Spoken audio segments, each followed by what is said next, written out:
Hello, I'm Charlene Ramdani, Senior Manager of Strategic Communications and International Relations at the Central Bank of Trinidad and Tobago. Low growth and high debt are slowly suffocating the Caribbean's economic prospects. The responsibility has now been placed on regional leaders to invent new ways to save our economies. Trinidad and Tobago is the only Caribbean member of the G24, which is the voice of developing countries in the international community. Central Bank of Trinidad and Tobago plays a leadership role in the G24, championing economic and financial issues affecting Caribbean and other small island states. During the 2015 IMF World Bank spring meetings here in Washington, D.C., Central Bank made significant progress and advanced the development agenda of the Caribbean by securing a meeting with the most powerful group of developed countries, the G20. This is the first time any Caribbean country has been accepted by the G20 to have discussions on any matter. Central Bank co-hosted the inaugural and historic Caribbean Region Dialogue with Turkey, the current G20 president. Some new and innovative solutions for addressing our problems in the Caribbean were discussed and enthusiastically endorsed for follow-up action by the G20. Let's take you inside the IMF headquarters where our historic meeting took place. On behalf of the Caribbean, it's my honor to congratulate Turkey on assuming the G20 presidency for 2015 and for the exuberance the authorities have shown in inclusive engagement, inclusive outreach, and inclusive development policy work for 2015. This inaugural meeting between Caribbean developing countries and the DWG takes place at an important juncture with the UN Financing for Development Conference, the post-2015 Development Agenda, and the UNFCCC COP21 meetings all taking place within the next few months. Decisions at these three seminal events will define the contours of the Sustainable Development Agenda for the Caribbean and other developing countries. Caribbean countries are deeply challenged in the pursuit of their sustainable development, growth, and poverty eradication goals. We are still relatively young nations with small voices on the global stage.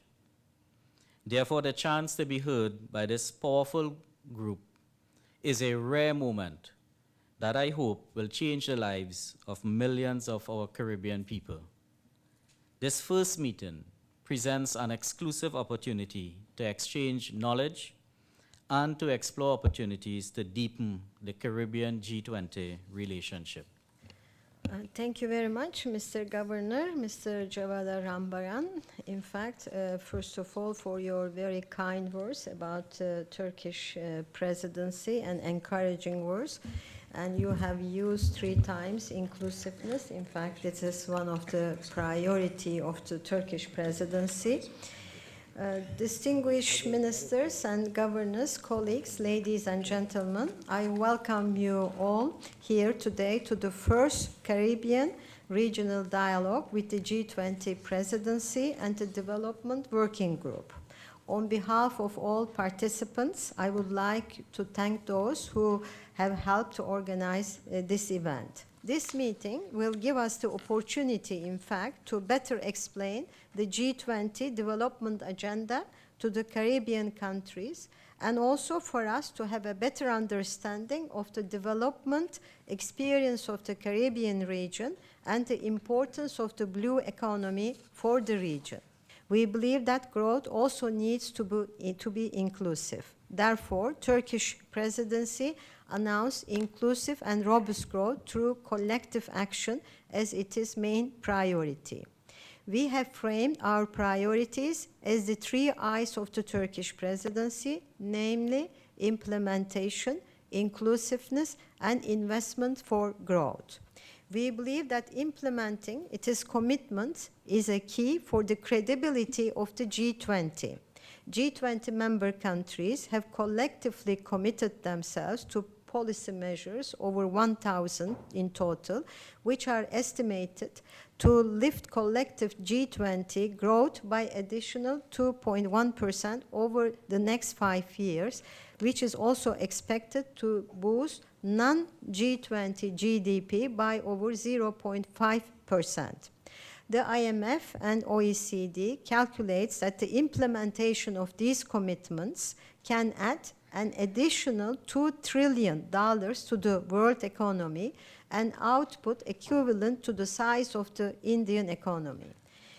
The G20 Development Working Group is focused on getting this right. It is prioritizing a number of work streams, many of which are directly relevant to the Caribbean experience. Domestic resource mobilization is one such an area. I am pleased that you will be focusing on this later in the day. The development of the Caribbean blue economy fits in well with this theme. In particular, the questions around quality investments, given your focus on delivering economic growth, community development, and environmental protection. I recognize that small island developing states, including Caribbean countries, are highly dependent on ocean and marine resources to grow their economies. Many coastal nations rely heavily on marine resources, not only to generate income, but also for other important needs, including food security, tourism, poverty reduction, and disaster risk mitigations. I am sure that we can learn a lot from each other's approaches and at the same time promote future opportunities. That is why we are prioritizing partnership with the Caribbean and other regional groups and low-income developing countries. That's why we are here today to listen and share experiences on development and other issues.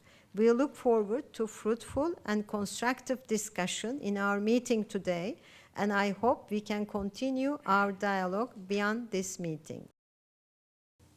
Thank you, Chairman, and I'd like to start by congratulating both the government and people of Turkey and the government and people of Trinidad and Tobago for this initiative.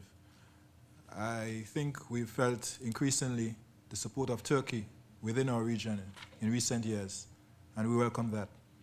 A number of the priorities you identified this afternoon, growth, domestic resource mobilization, tourism, climate change, are close and dear to the hearts of the people of the Caribbean. And therefore, we feel in you we have a champion in this round in your leadership of the G20 to actually move these issues forward. I must say, as somebody who was involved in the initial dialogue with G20 back in Cape Town in 2010, I believe it was, it's very pleasing to see how far we've come.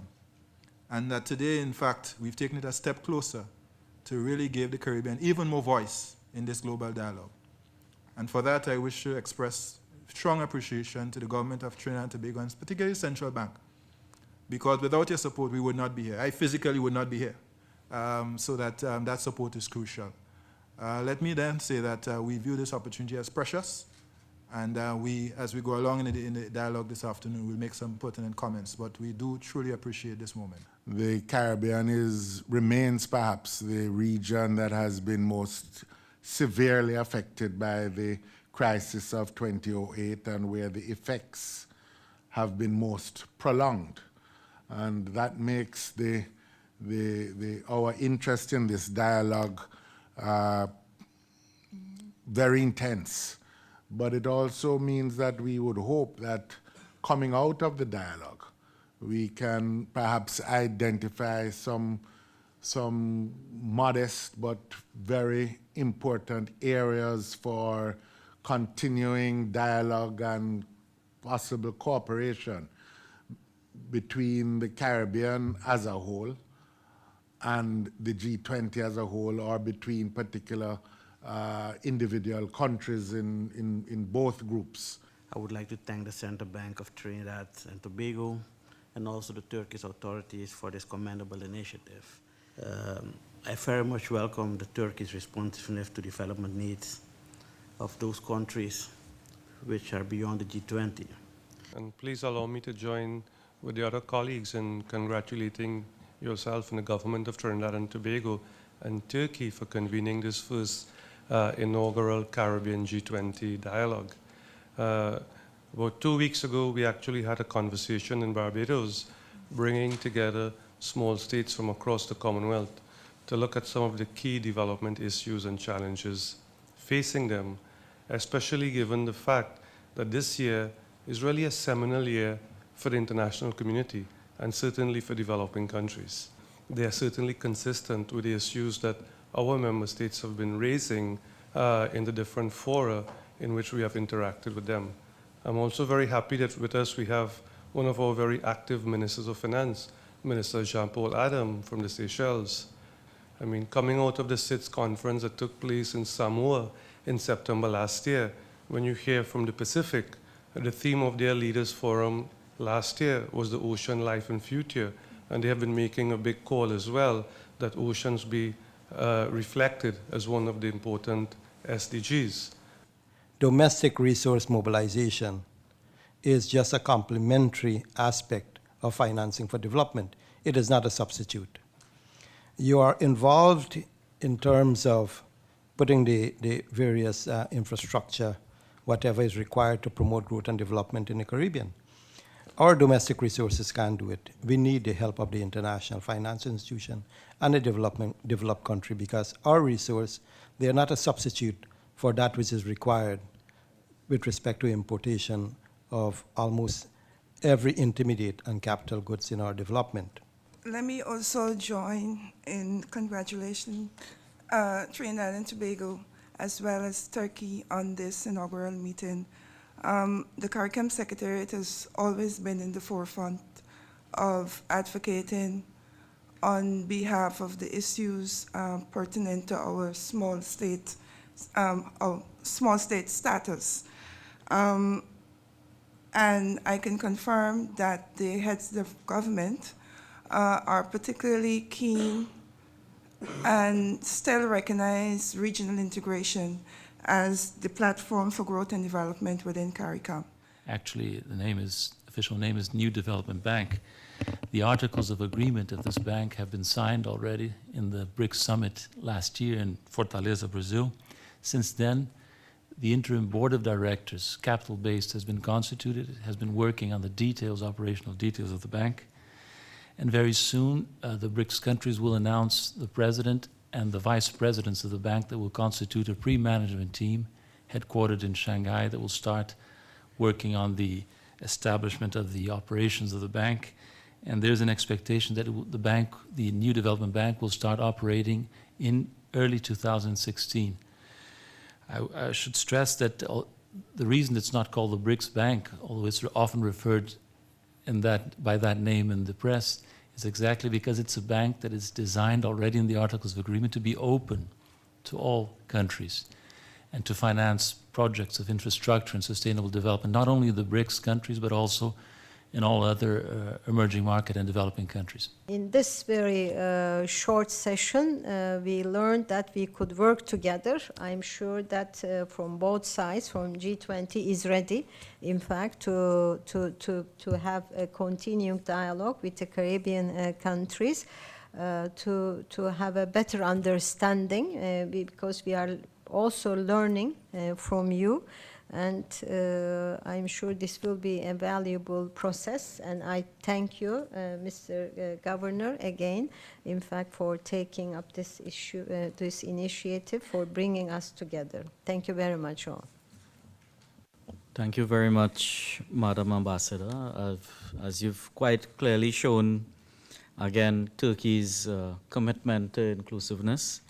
We certainly appreciate your openness to possibly exploring some practical ways in which we could strengthen participation and share the experience of Caribbean countries, possibly within the DWG-related working groups, and more expressively in terms of particular initiatives that might be undertaken in 2015 between Turkey and the Caribbean. So we certainly thank you for that level of openness and willingness to share and participate and exchange experiences.